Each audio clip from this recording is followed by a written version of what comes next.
بالله من الشيطان الرجيم. بسم الله الرحمن الرحيم. وإذ غدوت من أهلك تبوئ المؤمنين مقاعد للقتال والله سميع عليم. صدق الله العلي العظيم. درود شریف. اللهم صل على سيدنا ومولانا وأصحاب سيدنا ومولانا محمد النبي الأمي وآله وصحبه وبارك وسلم صلاة وسلاما عليك يا سيدي يا رسول الله وعلى آلك وصحابك يا حبيب الله. رب ذوالجلال کی حمد و ثنا اور سرکار طیبہ صلی اللہ علیہ وسلم پر درود شریف کے بعد یہ مہینہ شوال المکرم کا مہینہ ہے. یہ ماہ مبارکہ مسلمانوں کو، فرزندان توحید کو اسلام و کفر کا، حق و باطل کا دوسرا معرکہ احد یاد دلاتا ہے. احد کا معرکہ، احد کی لڑائی وہ اسی مہینے میں ہوئی. یہ 1441 ہجری ہے اور وہ تیسری ہجری تھی. وہ ہجرت کا تیسرا سال تھا. کفار مکہ بدر کا بدلہ لینے کے لیے، انتقام لینے کے لیے 3000 کے بہت بڑے لشکر کے ساتھ مدینہ طیبہ کی طرف بڑھے. نبی کریم صلی اللہ علیہ وسلم کو اطلاع دی گئی کہ کافروں کا بہت بڑا لشکر مدینہ طیبہ کے قریب پہنچ چکا ہے. مدینہ طیبہ کی چراگاہوں کو ان کے جانوروں نے صاف کر لیا ہے. اس لشکر میں 700 آدمی ایسے تھے کہ سر سے لے کر پیر تک لوہے کے لباس میں ڈوبے ہوئے تھے. سوائے آنکھوں کے جسم کا کوئی حصہ اور ان کا نظر نہیں آتا تھا. 200 جنگجو گھوڑوں پہ سوار تھے. 3000 ان کے پاس اونٹ تھے. خوراک کا ذخیرہ بے انتہا. اپنے ساتھ عورتیں بھی لائے کہ عورتیں جنگی ترانے گا کر لڑنے والوں کا دل بڑھائے گی، ان کے حوصلے اور ہمتیں بلند کرے گی. حضور اکرم صلی اللہ علیہ وسلم جمعے کے دن نماز جمعہ کے بعد مدینہ طیبہ سے نکلے. گزشتہ جمعہ آپ سن چکے ہیں.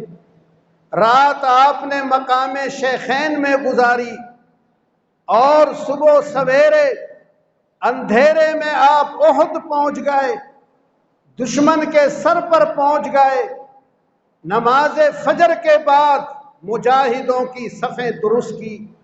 ان کی قطاریں، ان کی لائنیں، ان کی صفیں بنائی.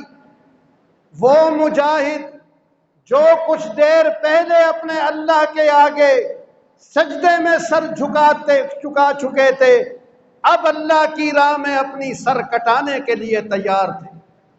حضور اکرم صلی اللہ علیہ وسلم نے 50 تیر اندازوں کو ایک شگاف پر، ایک درے پر جو احد پہاڑ کے قریب تھا وہاں مقرر کیا، اور ان تیر اندازوں کو یہ تاکید کر دی کہ تم نے اپنے اس مورچے سے کسی حال میں نہیں ہٹنا ہے، ہمیں شکست ہو جائے، ہمیں فتح ہو جائے، ہم کامیاب ہو جائیں، ہم ناکام ہو جائیں، ہم غالب ہو جائیں، ہم مغلوب ہو جائیں، کسی بھی حال میں تم نے اس مورچے کو چھوڑنا نہیں ہے جب تک میں تمہیں اجازت نہ دوں اس مورچے کے چھوڑنے کی۔ میری طرف سے اجازت آئے گی، میری طرف سے پیغام آئے گا، تب یہ مورچہ تمہیں چھوڑنے کی اجازت ہوگی، اس کے بغیر یہ مورچہ نہیں چھوڑو گے۔ صفیں آپ نے درست کر دی۔ صفیں درست کرنے کے بعد حضور نے اپنی تلوار نکالی۔ مجاہدوں کا منہ مدینہ طیبہ کی طرف ہے اور ان کی پشت پہاڑ کی طرف ہے۔ آپ نے اپنی تلوار نکالی اور تلوار نکال کر فرمایا من یاخذ ھذا السیف بحقہ، کہ میری اس تلوار کو کون لیتا ہے اس شرط کے ساتھ کہ اس تلوار کا حق ادا کرے گا۔ کون اس تلوار کا حق ادا کرتا ہے؟ جو اس تلوار کا حق ادا کرے گا یہ تلوار اس کے ہاتھ میں دی جائے گی۔ بہت سارے ہاتھ آگے بڑھے، حضور نے اپنا ہاتھ پیچھے کر دیا، پھر اعلان فرمایا من یاخذ ھذا السیف بحقہ، کون اس تلوار کو لیتا ہے اس شرط کے ساتھ کہ اس تلوار کا حق ادا کرے گا۔ بہت سارے ہاتھ پھر آگے بڑھے رسول اللہ کی تلوار لینے کو۔ آپ نے پھر اپنا ہاتھ پیچھے کر دیا، کسی کو تلوار نہیں دی، کسی کو اپنی شمشیر نہیں دی۔ پھر اعلان فرمایا کہ من یاخذ ھذا السیف بحقہ، کون یہ تلوار لیتا ہے اس شرط کے ساتھ کہ اس کا حق ادا کرے گا۔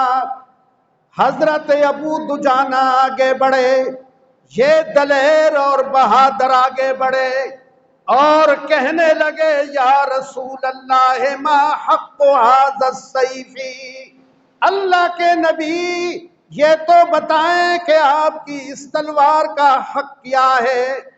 آپ نے فرمایا اس کا حق یہ ہے لا یقتل بها المسلم، مسلمان کو اس سے قتل نہیں کیا جائے گا۔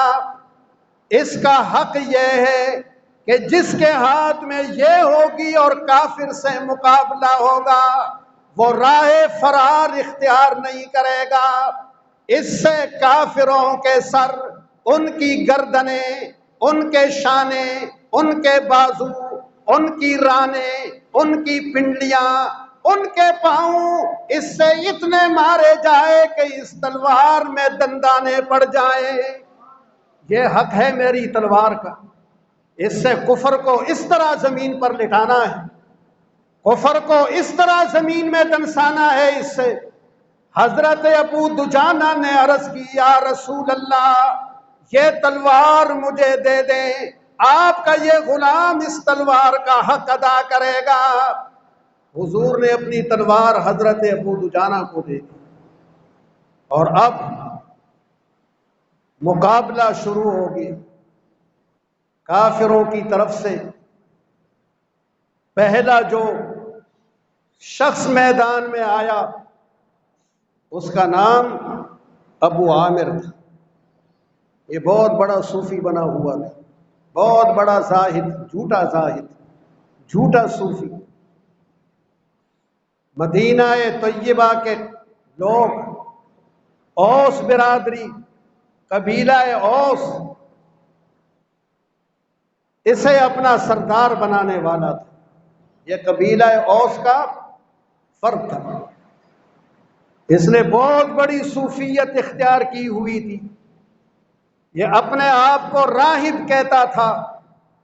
راہب کا معنی تارک الدنیا، دنیا کی لذتوں سے، دنیا کے مزوں سے منہ موڑنے والا۔ جب حضور مدینہ طیبہ تشریف لائے تو اس کے خواہشات پر پانی پھر گیا، اس کے سارے خواب بکھر گئے کہ اب مجھے سردار نہیں بنایا جا سکتا۔ سرداری کے لیے اس نے یہ صوفیت کا لباس پہنا تھا، راہبوں والا فقیروں والا حلیہ اس نے اختیار کیا ہوا تھا۔ اندر سے یہ فقیر نہیں، اندر سے یہ دنیا دار تھا، اندر سے یہ دنیا کی خواہش اور لالچ رکھنے والا، اور شکل و صورت اس نے فقیروں والی بنائی، اپنے آپ کو راہب کہتا تھا، فقیر درویش کہتا تھا۔ یہ مکہ آیا اور اس نے مکے والوں کے دلوں میں رسول اللہ کے خلاف زہر بھرا، اس نے ان کے سینوں میں انگارے گرم کیے اور مکے والوں کو کہا کہ لڑو محمد سے صلی اللہ علیہ وسلم، تم ہی کامیاب ہوگے، اور قبیلہ اوس کے جتنے لوگ ہیں وہ سب میرے پیروکار ہیں، جب مجھے وہ دیکھیں گے تو سب کے سب میرے چاروں طرف آ جائیں گے، محمد کا ساتھ چھوڑ دیں گے صلی اللہ علیہ وسلم۔ یہ ان خوش فہمیوں میں مبتلا تھا، اس کو یہ خوش فہمیاں لگی ہوئی تھی کہ لوگ میرے گرد آئیں گے، لوگ میرے پر قربان ہوں گے، محمد الرسول اللہ کو چھوڑ دیں گے۔ سب سے پہلے یہ میدان میں آیا اور اس نے کہا یا اوس، یا معشر الاوس، انا ابو عامر الراہب، اے گروہ اوس، میں ابو عامر راہب، اللہ تمہاری آنکھیں ٹھنڈی کرے، اے اوس والو تمہاری آنکھیں ٹھنڈی ہو جائیں، میں آ گیا ہوں، ابو عامر آ گیا ہے۔ قبیلہ اوس کے لوگوں نے جواب میں کہا کہ لا انعم اللہ بک عینا یا فاسق، اے بدکار، اے بد چلن، اللہ تیری آنکھ ٹھنڈی نہ کرے، تجھے کوئی خوشی حاصل نہ ہو۔ اس نے کہا اوس والو تم تو بہت بگڑ گئے ہو، تم تو بہت خراب ہو گئے ہو، میرا تو یہ خیال تھا کہ تم میرا ساتھ دو گے۔ انہوں نے کہا بدچلن فاسق تیرا ساتھ دیں گے، رسول اللہ جیسی ہستی کو چھوڑ دیں اور تجھ جیسے بدکار کا ساتھ دیں۔ یہ ذلیل ہو کر واپس آیا، کافروں کو کہا اپنی خفت اور اپنی ذلت مٹانے کے لیے کہ یہ اوس کے لوگ بہت بگڑ گئے ہیں، میرا قبیلہ بہت بگڑ گیا ہے۔ اللہ نے اس کو اس طرح ذلیل کی۔ اس کے بعد پرچم بردار نکلا جس کے ہاتھ میں کفر کا جھنڈا تھا، کفر کا جھنڈا اٹھائے ہوئے، گھوڑا دوڑائے ہوئے طلحہ بن ابو طلحہ نکلا۔ طلحہ نے کہا مسلمانوں تم یہ اعتقاد رکھتے ہو، یہ ایمان رکھتے ہو کہ ہم میں سے جو تمہارے ہاتھوں مرتا ہے وہ جہنم میں جاتا ہے، اور ہمارے ہاتھوں تم میں سے جو مرتا ہے وہ جنت میں جاتا ہے۔ تمہارا اعتقاد یہ ہے کہ جو مسلمانوں کے ہاتھوں مارا جاتا ہے وہ جہنم میں جاتا ہے، اور جو مسلمان کافر کے ہاتھ مارا جاتا ہے وہ جنت میں جاتا ہے۔ کہا یہ تمہارا اعتقاد ہے، یہ تمہارا ایمان ہے، اب کون تم میں ایسا ہے کہ جو مجھے قتل کرے اور جلد سے جلد مجھے جہنم میں پہنچا دے، یا میرے ہاتھوں قتل ہو جائے اور جلد سے جلد جنت میں پہنچ جائے؟ کون جنت میں جلدی جانے والا ہے؟ کون مجھے جہنم میں جلدی پہنچانے والا ہے؟ یہ سن کر حضرت علی شیر خدا کرار کا خون ابلنے لگا۔ حضرت علی شیر خدا اس کے مقابلے پہ نکلے، دونوں تلواریں ٹکرانے لگی، میدان تلواروں سے گونجنے لگا، اتنا گرد و غبار اٹھا کہ دونوں لڑنے والے نظروں سے اوجھل ہو گئے، اور جب گرد و غبار تھما تو دونوں لشکروں نے دیکھا کہ حضرت علی کی تلوار طلحہ کے سر پر ہے، اور سر ان کے سر دو ٹکڑے، کندھے تک اس کا جسم چر گیا ہے۔ طلحہ زمین پہ مردہ پڑا ہے، حضور کا چہرہ مسرت سے دمکنے لگا۔ آپ نے فرمایا اللہ اکبر۔ رسول اللہ کا مسکراتا ہوا دمکتا ہوا چہرہ اور آپ کی تکبیر سن کر تمام مسلمان پکار اٹھے اللہ اکبر، بڑائی اللہ کی ہے، اللہ کا حکم یہاں چلے گا، اس سے کوئی بڑا نہیں ہے، اس بڑے کا حکم اس روئے زمین پہ چلے گا، ہم اس بڑے کے حکم کو اونچا کرنے کے لیے آئے، اپنی باتیں اونچی کرنے نہیں آئے، اللہ کی باتوں کو بلند کرنے آئے ہیں۔ دوسرا بیٹا ابو طلحہ کا عثمان نکلا، عثمان جنگی ترانے پڑھتے ہوئے آیا، ان علی اہل اللواء حقا ان تغضب السعودۃ او تندقا، کہ جس نے پرچم اٹھایا ہو، جو جھنڈا اٹھاتا ہے، اس کی ذمہ داری ہے کہ وہ واپس نہیں جائے گا جب تک اپنا نیزہ دشمن کے سینے میں توڑ نہ دے یا اپنے نیزے کو دشمن کے خون سے رنگین نہ کر دے۔ اس کے مقابلے پر اللہ اور اللہ کے رسول کے شیر حضرت حمزہ نکلے رضی اللہ تعالی عنہ۔ نبی کریم علیہ السلام نے فرمایا حمزہ تو اسد اللہ واسد رسولی، حمزہ اللہ اور اللہ کے رسول کا شیر ہے۔ حضرت حمزہ اس کے مقابلے پہ نکلے اور لمحوں میں اسے خاک و خون میں ملا دی، پرچم زمین پہ پڑا تھا۔ دوسرا بیٹا تیسرا بیٹا اس کا آیا، اس نے پرچم اٹھایا، وہ بھی مارا گیا حضرت سعد بن ابی وقاص کے ہاتھ۔ انہوں نے ایسا تیر نشانے پہ مارا کہ گلے میں لگا اور ان کی زبان باہر نکل آئی، وہ بھی مارا گیا۔ ابو طلحہ کے بیٹوں کے بعد اس کے پوتوں نے جھنڈا اٹھایا، مسامع نے، کلاب نے، جلاس نے، انہوں نے جھنڈے اٹھائے، یہ مارے گئے۔ جو کفر کا جھنڈا اٹھاتا تھا زندہ نہیں بچتا تھا۔ 22 ان کے نامی گرامی لوگ مارے گئے، 22 نامی گرامی سردار مارے گئے، پاؤں اکھڑ گئے کافروں کے، وہ بھاگنے لگے، میدان جنگ چھوڑ کر فرار ہونے لگے، اور مسلمان ان کے پیچھے بھاگے انہیں پکڑنے کے لیے، انہیں قتل کرنے کے لیے۔ مسلمان ان کے پیچھے بھاگ رہے ہیں، اور پھر یہ فتح شکست میں بدل گئی، یہ کامیابی ناکامی میں بدل گئی۔ مسلمان کامیاب ہو گئے، فتح من ہو گئے، کافر فرار ہونے لگے، اور پھر لمحوں میں یہ کامیابی، یہ فتح شکست اور ناکامی سے بدل گئی۔ کیوں بدلی؟ کیا وجہ ہو گئی؟ سب کو غور کرنا ہے، ایف والوں سی والوں، یہاں جو نماز پڑھنے آتے ہیں سب غور کریں، کیوں یہ فتح شکست سے بدل گئی؟ کیا وجہ ہو گئی؟ کیوں مسلمان پھر ناکام ہو گئے؟ ناکام کیوں ہوئے؟ ناکام حضور کے حکم کے نہ ماننے کی بنا پہ، ناکام آپس کے جھگڑوں کی وجہ سے ہو گئے، ناکام بزدلی کی وجہ سے ہو گئے۔ حضور نے جو 50 تیر انداز مقرر کیے تھے درے تھے، اور ان کو فرمایا تھا کہ یہاں سے ہٹنا نہیں ہے، کچھ بھی ہو جائے، کامیاب ہو ہم یا ناکام ہو، ہمیں فتح ہو یا شکست ہو۔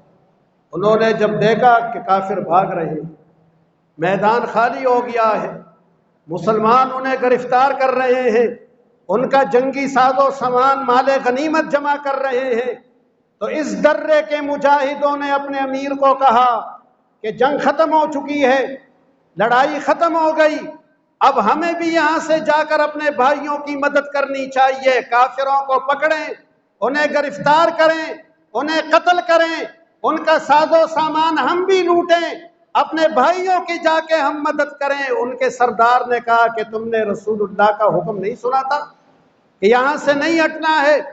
انہوں نے کہا کہ رسول اللہ کا حکم تو جنگ تک تھا، جنگ تو ختم ہو گئی، لڑائی انجام کو پہنچ گئی، اب ہم نے یہاں سے جانا ہے، 40 آدمی مورچہ چھوڑ کر چلے گئے، 10 آدمی وہاں رہے۔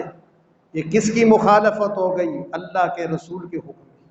اللہ نے فرمایا کہ مسلمانوں، احد کے مجاہدوں نے کہا کہ ہمیں شکست کیوں ہو گئی؟ کیا وجہ ہو گئی کہ ہم شکست کھا گئے؟ ہم تو اللہ اور اس کے رسول کے نام لیوا ہیں، ہم اللہ اور اللہ کے رسول کے نام پہ جانیں قربان کرنے نکلے ہیں، اور ہمیں شکست ہو گئی۔ اللہ تعالیٰ نے جواب میں فرمایا وَلَقَدْ صَدَقَكُمُ اللَّهُ وَعْدَهُ، اللہ نے اپنا وعدہ سچا کر دیا۔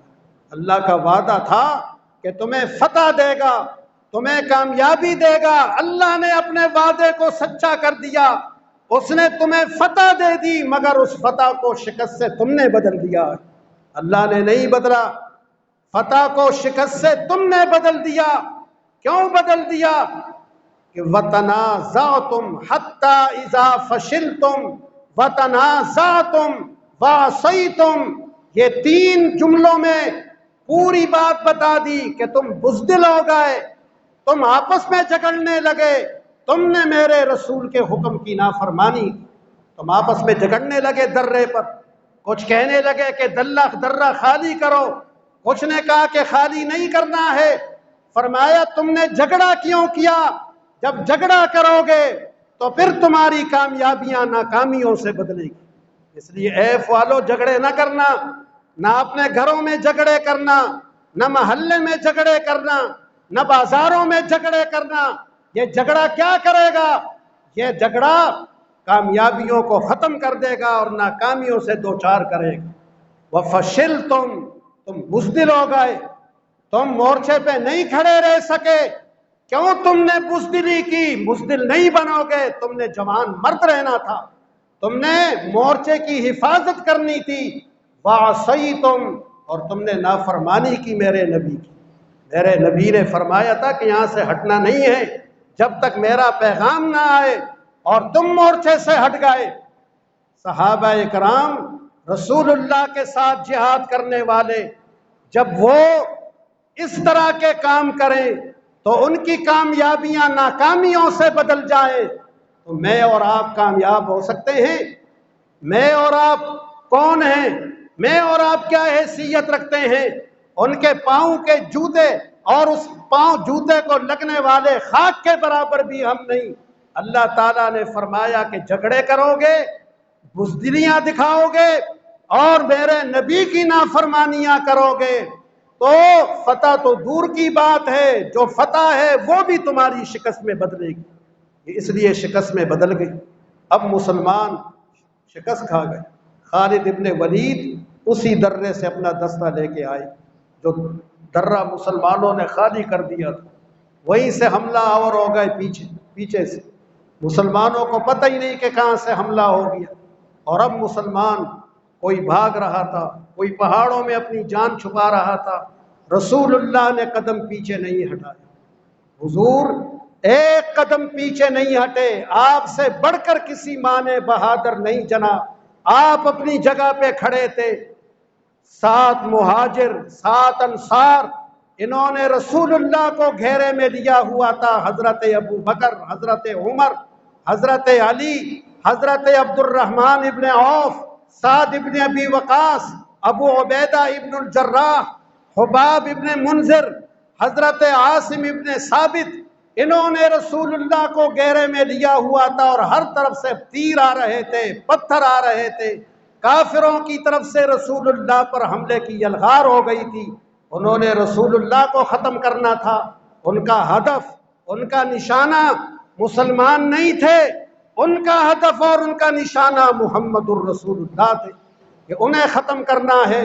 وہ ختم ہو جائیں گے تو یہ دین ختم ہو جائے گا، یہ دین ختم ہو جائے گا۔ لیکن یہ چراغ پھونکوں سے نہیں بجھایا جا سکتا۔